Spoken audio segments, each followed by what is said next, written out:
I just watched Lincoln Lawyer season 2 part 1. Here are my thoughts.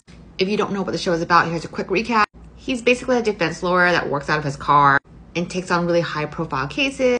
It's very much like Suits, where they have like one big case throughout the season and then every episode kind of concentrates on one smaller case. I would also compare the filming and the writing to a lot of the other USA shows. However, is it as captivating and original as Suits when it came out? No.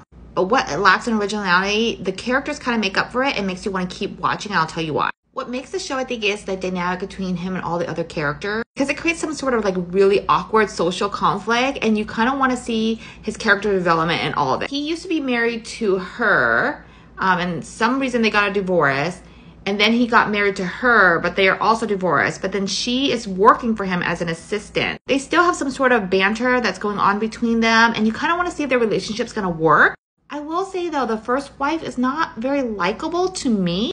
I just don't see the chemistry between them very much. That could change. It could grow on me. I don't know.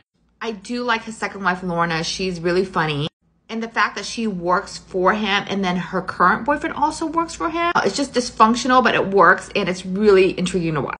And usually they make the new husband be kind of some sort of like fuck up. And upon introducing him in the first season, you thought that he would be because he came from a bad background. But Cisco is actually one of my favorite characters, and it's actually kind of weird because he seems to have his own little storyline going on, while none of the other characters really have that. So in every season, he takes on a high profile case that usually leads him down a spiral into like dangerous territory. And he kind of drags all those problems into this case into everybody in his life. So overall, I will say that the show kind of keeps you intrigued because you want to see him persevere over these cases, and they're kind of complicated. So you want to see how he's going to overcome that problem. And this season, he's representing a woman that he like is interested in and previously slept with. There really is something about her though that I don't really trust, because I think Lorna does not trust her, and I believe everything Lorna says. She seems to have really good female intuition. And it always seems like once he gets her out of something, she always backtracks and being like, yeah, actually I was there.